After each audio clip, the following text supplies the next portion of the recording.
आज का जो वीडियो है फ्रेंड्स, वो क्लास 9th का पहला चैप्टर है संख्या पद्धति और प्रश्नावली है 1.5। तो इसमें जो पहला क्वेश्चन है, कह रहा है बताइए नीचे दिए गए संख्याओं में कौन परिमेय है और कौन अपरिमेय। यानी कि आपको इन संख्याओं में बताना है कि कौन कौन संख्या परिमेय है और कौन संख्या अपरिमेय है। तो ये जो पहला क्वेश्चन है, ये 2 - √5। तो 2 तो परिमेय संख्या है, लेकिन √5 अपरिमेय संख्या है। तो परिमेय और अपरिमेय संख्याओं का अंतर यहाँ पर अपरिमेय संख्या होगा। अपरिमेय संख्या। और है क्वेश्चन नंबर 2।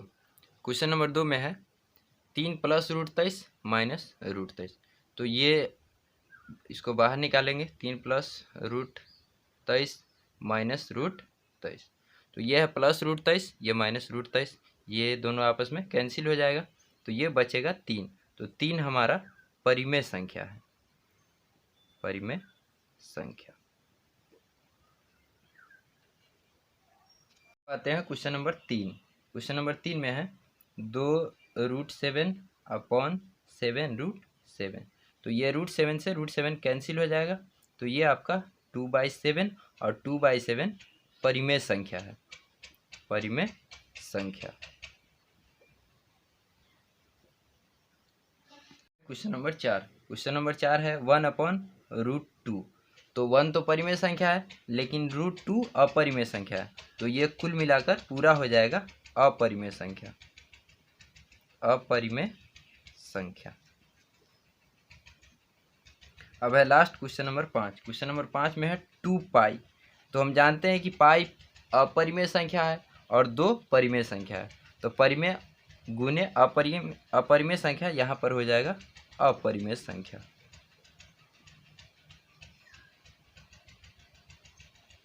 संख्या। Question number 2। क्वेश्चन नंबर 2 में इसको सरल करना है। तो यहाँ पर इस टर्म से गुना है। तो सबसे पहले हम इसका पहला पद लिखेंगे और फिर इसका पूरा लिखेंगे, 2 + √2।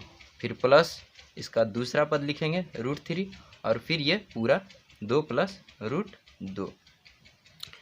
तो अब हम इसका गुना करेंगे 3 में 2 से, तो 6 प्लस 3 में √2 से, तो 3 √2 प्लस √3 में 2 से, तो 2 √3 हो जाएगा, प्लस प्लस प्लस प्लस और √3 में √2 से, तो √6 होगा। That is answer. Question number 2। तो क्वेश्चन नंबर 2 में 3 + √3 और 3 - √3। तो हम इसको फार्मूला से मल्टीप्लाई करते हैं तो बेहतर है। आप जानते हैं formula, a + b × a - b = a² - b²। यहाँ पर a के बदले 3 होगा और b के बदले √3 होगा। तो a² - b², तो 3 का स्क्वायर और माइनस b के बदले √3 का स्क्वायर। तो 3 का स्क्वायर 9 माइनस √3 का स्क्वायर 3 होगा। तो 9 - 3 6। That is answer. अब है क्वेश्चन नंबर 2 का 3। क्वेश्चन नंबर 2 का 3 में है √5 + √2 का होल स्क्वायर। तो इस क्वेश्चन को फार्मूला से बनाइए, a + b का होल स्क्वायर। तो a² + b² + 2ab। तो यहाँ पर a के बदले √5 होगा और b के बदले √2 होगा। तो a² मतलब √5 का स्क्वायर और b² तो √2 का स्क्वायर और प्लस, अब यहाँ पर है 2ab, तो यहाँ पर होगा 2 × a के बदले √5 × b के बदले √2। तो √5 का स्क्वायर 5 हो जाएगा, प्लस √2 का स्क्वायर 2, प्लस यहाँ पर गुना कीजिए 2 और √5 और 2, 5 × 2 = 10। तो ये ऐड होगा, 5 2 7 जोड़ 2 √10। That is answer. तो अब है क्वेश्चन नंबर 2 का 4। क्वेश्चन नंबर 2 का 4 √5 - √2 × √5 + √2। तो फिर हम इसको फार्मूला से ही मल्टीप्लाई करेंगे। ये जो फार्मूला है a plus b into a minus b, इसका फॉर्म इसी तरह दिख रहा है, इसीलिए इसी फार्मूला का इस्तेमाल करेंगे। तो ये होगा ए स्क्वायर माइनस बी स्क्वायर, ए के बदले √5 और बी के बदले √2। तो फार्मूला का जो रिजल्ट है वो है ए स्क्वायर माइनस बी स्क्वायर। तो यहाँ पर ए के बदले रखेंगे √5 का स्क्वायर और माइनस बी के बदले √2, तो √2 का स्क्वायर। तो √5 का स्क्वायर 5 होगा और माइनस √2 का स्क्वायर 2 होगा, तो 5 - 2 यानी 3, दैट इज आंसर। आगे क्वेश्चन नंबर 3। क्वेश्चन नंबर 3 कह रहा है कि आपको याद होगा कि पाई को एक वृत्त की परिधि मान लीजिए c और उसके व्यास मान लीजिए d के अनुपात से परिभाषित किया जाता है, अर्थात पाई बराबर c/d। यह इस तथ्य का अंतर्विरोध करता हुआ प्रतीत होता है कि पाई अपरिमेय है। इस अंतर्विरोध का निराकरण आप किस प्रकार करेंगे? यहाँ पर दिया गया है c बराबर वृत्त का परिधि, c बराबर वृत्त का परिधि और d बराबर वृत्त का व्यास, d बराबर वृत्त का व्यास। और आप जानते हैं और यहाँ पर दिया भी हुआ है, पाई का जो मान होता है वो वृत्त के परिधि और वृत्त के व्यास का अनुपात होता है, यानी कि पाई बराबर c/d। तो पाई बराबर c/d, तो पाई एक अपरिमेय संख्या है। इस उक्त कथन में कोई विरोधाभास नहीं है, कोई विरोधाभास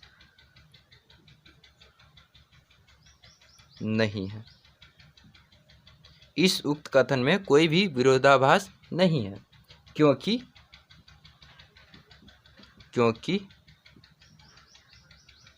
या तो d या c अपरिमेय संख्या है, अपरिमेय संख्या है, क्या है? इसीलिए पाई एक अपरिमेय संख्या है, अपरिमेय संख्या है।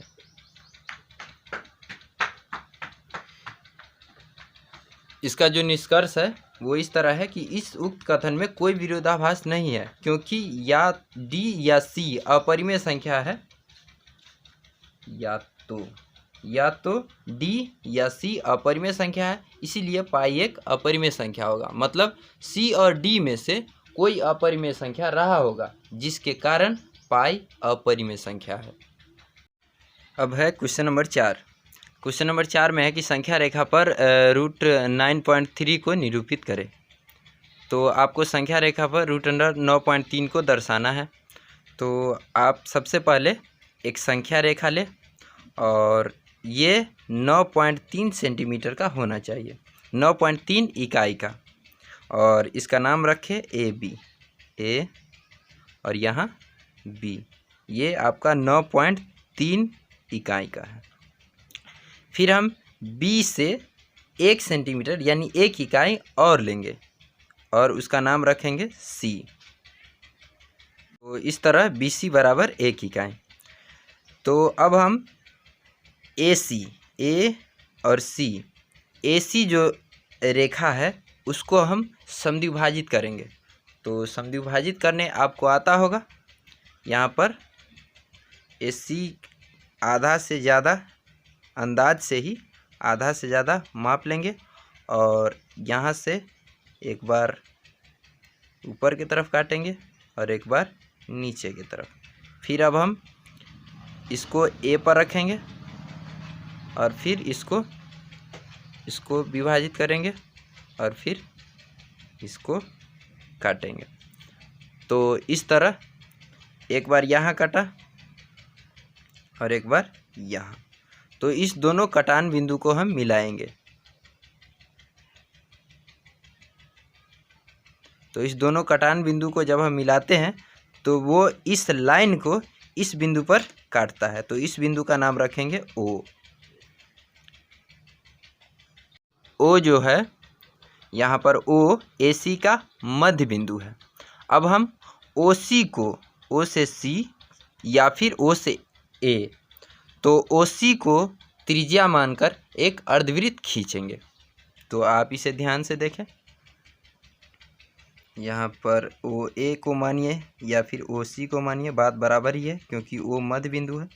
इसको त्रिज्या मान के और एक अर्धवृत्त खींचेंगे। तो ये रहा आपका अर्धवृत्त। तो हम बिंदु B पर यहाँ पर 90 डिग्री का कोण बनाएंगे। बिंदु B पर एक लंब खींचेंगे। तो हमने यहाँ B पर एक लंब खींचा जो अर्धवृत्त को D पर काटता है। इस प्रकार ये जो BD है ये आपका √9.3 इकाई हुआ, 3 इकाई। तो अब इस लंबाई को इस लाइन पर आपको दिखाना है। तो आप B को केंद्र मानकर और BD को त्रिज्या मानकर एक चाप खींचे। B को केंद्र मानिए और ये D, तो BD आपका त्रिज्या हो गया। और इसी तरह आप एक यहाँ से यहाँ तक एक चाप खींचिए। तो ये BC के बढ़ाए हुए भाग E पर मिलती है। BC का बढ़ा हुआ भाग E बिंदु, इसका नाम रखिए E। तो इसी बिंदु पर आपका √9.3 दर्शा रहा है। तो इसमें एक काम और कर देंगे, यहाँ से O से D को मिला देंगे ताकि ये समकोण त्रिभुज बन जाए। तो आप O से D को मिला दीजिए। तो इस तरह बिंदु E यहाँ पर लिख देंगे। बिंदु E √9.3 को निरूपित करता है, निरूपित करता है। तो फ्रेंड्स क्वेश्चन नंबर 4 को हम आपको फिर से रिपीट करते हैं, आप इसे ध्यान से देखें। सबसे पहले हमने एक लाइन खींचा था, उसका नाम रखा था AB और इसका लंबाई था 9.3 सेंटीमीटर। फिर उसके बाद हमने B से C तक 1 सेंटीमीटर और इस लाइन को बढ़ाया था 1 सेंटीमीटर। अब जो हमारा AC लाइन है, AC लाइन, इसको समद्विभाजित किए। तो ये समद्विभाजित होने के बाद O इसका मिड पॉइंट आता है। अब जब O मिड पॉइंट है, इसका मतलब AO और OC का दूरी आपस में बराबर है। अब हम AO को त्रिज्या मानकर एक अर्धवृत्त खींचे।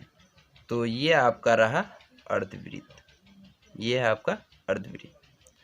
अब हम B पर 90 डिग्री का कोण बनाएंगे। यहाँ पर 90 डिग्री का कोण बनाएंगे। तो ये लाइन आपका लंब है और इसका नाम रखें D। अब हम O से D को मिला देंगे। O से D को मिला दिए।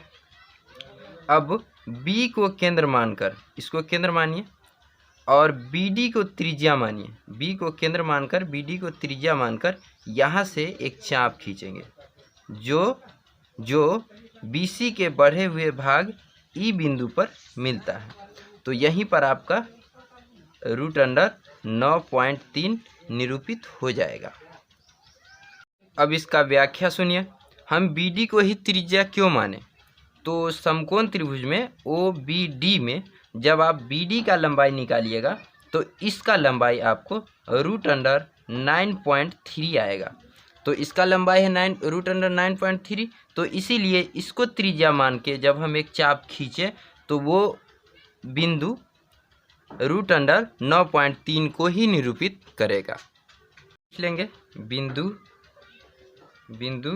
E √9.3 को निरूपित करता है,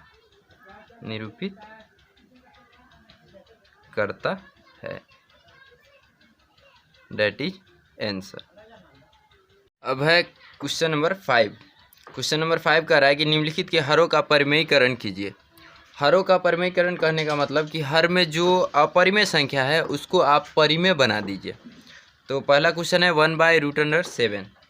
तो 1/√7 इंटू √7 अपॉन √7, यानी कि जो हर में था उसको हम एक बार गुना में ले गए और उसी को फिर भाग में लाए।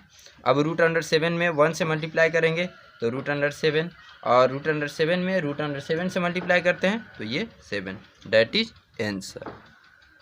अब दूसरा क्वेश्चन है 1/√7 माइनस √6।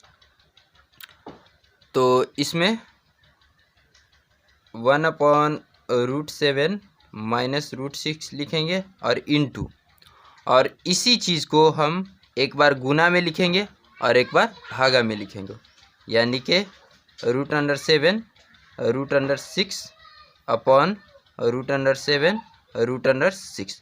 सिर्फ एक चीज़ चेंज करेंगे, वो क्या करेंगे कि यहाँ जो माइनस है उसको प्लस में लिखेंगे, यानी कि ऊपर में भी प्लस और नीचे में भी प्लस।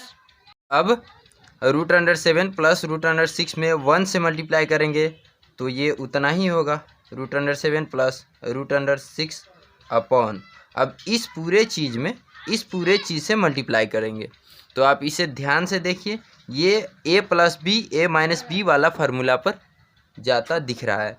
तो आप a प्लस बी और a माइनस बी के बारे में क्या जानते हैं कि ये मल्टीप्लाई होकर a² माइनस b² बना लेता है।